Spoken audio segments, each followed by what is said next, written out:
আসসালামু আলাইকুম, কেমন আছেন সবাই? আশা করছি সবাই অনেক ভালো আছেন। আলহামদুলিল্লাহ আমরা অনেক ভালো আছি। নতুন আরেকটি ভিডিওতে সবাইকে স্বাগত জানাই। তো এখন সন্ধ্যাবেলা, মাগরিবের আজান অনেকক্ষণ আগেই দিয়ে দিছে, সন্ধ্যা হয়ে গেছে। তো আমার আব্বা বিকালবেলা বলে গেছে আজকে তেলের পিঠা বানাইতে, তেলের পিঠা নাকি খাবে। আর শীতের সময় কিন্তু যে কোনো পিঠা খাইতেই মজা লাগে। তো আমার আম্মা আবার তেলের পিঠা বানানোর জন্য সব কিছু আয়োজন করে নিছে। তো ভাবলাম আপনাদের সাথে শেয়ার করি আমরা কীভাবে তেলের পিঠা বানাই। তো আজকের ভিডিওটা দেখতে থাকুন আপনারা, আশা করি আপনাদের ভালো লাগবে। দেখুন কিভাবে আমি তেলের পিঠা বানাই। তো হঠাৎ করে যেহেতু পিঠা বানানোর আয়োজন, এই জন্য বাড়িতে তেমন কিছু নাই, নারিকেল দুধ এগুলো নাই। তো শুধু খেজুরের গুড় ছিল বাড়িতে, ছোলা গুড়। এই তো এখানে দিয়ে দিচ্ছি খেজুরের গুড় পানি দিয়ে।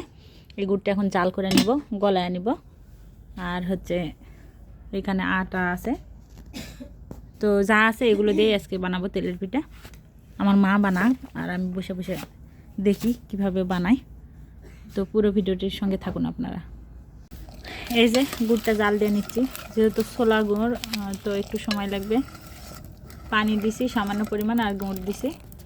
এখন গুড়টা ভালোভাবে একটু গলায় নেব। শীতের দিনে যে কোনো পিঠা পানি খাইতেই মজা লাগে। তো হঠাৎ করে আমার আব্বার মন চাইছে একটু তেলের পিঠা খাবে, সেই জন্য বিকালে বলছে যে সন্ধ্যাবেলা একটু বানায়ও, যা আছে তাই দিয়ে বানায়ও। তো রাতে একটু বানাই, গরম গরম খাবে, আর থাকলে কালকে আবার খাবে। বাসি পিঠা থাকলে তো আরও বেশি ভালো লাগে খেতে, গরমের চাইতে ঠান্ডা হলে বেশি মজা লাগে খেতে। তো আমার মা এই যে চালের গুঁড়ি নিয়ে নিচ্ছে, চালের আটা বাড়িতে করা। ওই খোড়া দিয়ে 2 খোড়া নিয়ে নিচ্ছে চালের আটা। এখন এই যে এখান থেকে ময়দা নিয়ে নেবে 1 খোড়া। মানে যেই কাপ দিয়ে 2 কাপ হচ্ছে চালের আটা নেবেন, সেই কাপ দিয়েই 1 কাপ নিতে হবে হচ্ছে ময়দা, তাহলে ভিতরে শাঁসটা আর কি ভালো হয়। সামান্য পরিমাণ লবণ দিয়ে দেওয়া লাগবে স্বাদটা ঠিক রাখার জন্যে।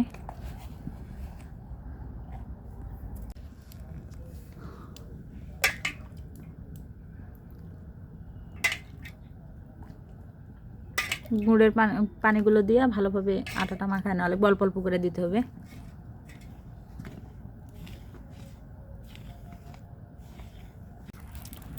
এই তো কাইটা আমাদের সুন্দর হয়ে গেছে, অনেকক্ষণ সময় না মাখাইছে। তারপরেও গুঁড়ে যদি না হয়, মানে গুঁড়ের পানিতে যদি কম পড়ে, তো সামান্য পরিমাণ পানি গরম করে একটু পানি দিলেও কাইটা সুন্দরভাবে হয়ে যায়।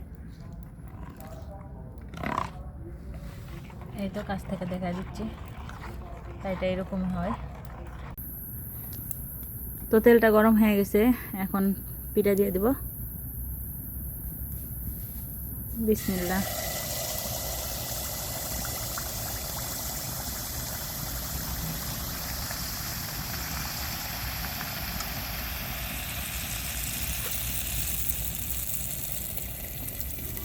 মাশাআল্লাহ, পিঠাটা কিন্তু অনেক সুন্দর হয়েছে।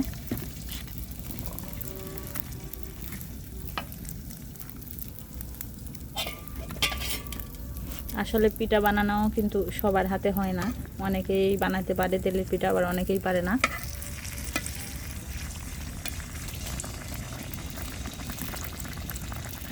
আগে প্রথমে আমার মাই পারতো না, আমার দাদি পিঠা বানায় দিত। আমার দাদির থেকে বানায় বানায় আমার মা খাতো। আর এই পিঠাটা কিন্তু আমার মা খাতে খুবই ভালোবাসে, কিন্তু আমার আম্মা বানাতে পারতো না। পিঠা বানাইতে গেলে পিঠা হতো না আর কি। তো আমার দাদি বানায় বানায় দিত, আমার মা খাতো। এখন মাও পারে, আর মার থেকে দেখে দেখে আমরাও শিখছি, আমরাও পারি। যখনই খাইতে মন চাই তো বাড়িতে বানায় বানায় খাই আমরা।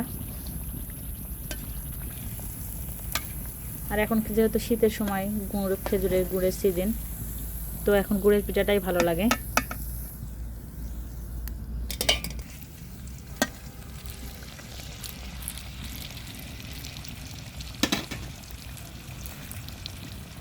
এই পিঠাটাও অনেক সুন্দর হয়েছে।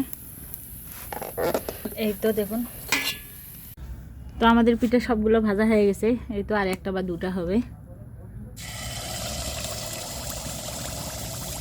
সবগুলো পিঠাই মাশাআল্লাহ অনেক সুন্দরভাবে হয়েছে।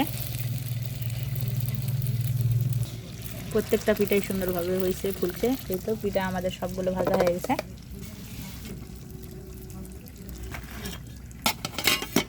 সুন্দর হয়েছে প্রত্যেকটা পিঠাই। এই তো তো পিঠা বানানো তো হয়ে গেল, সবগুলো পিঠা ভাজা নিয়ে আমরা চলে আসলাম। আজকের পিঠাগুলো কেমন হয়েছে সবাই দেখেন। এই তো মাশাআল্লাহ, সম্পূর্ণ পিঠাগুলো কিন্তু ফুলছে একদম সুন্দর করে। এই তো তো আজকের পিঠা একটা ভাঙা দেখাই আপনাদের।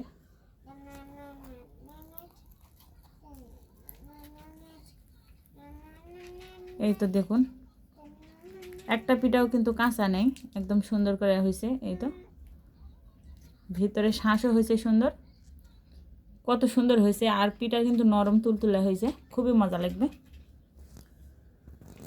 তো আজকের পিঠার ভিডিওটি আপনাদের কাছে কেমন লাগলো সবাই অবশ্যই কমেন্ট করে জানাবেন। আর ভিডিওটি যদি আপনাদের কাছে ভালো লেগে থাকে আমার চ্যানেলটি সাবস্ক্রাইব করে দিবেন। সবাই ভালো থাকবেন, সুস্থ থাকবেন। দেখা হবে আরেকটি নতুন ভিডিওতে। সবাইকে আল্লাহ হাফেজ।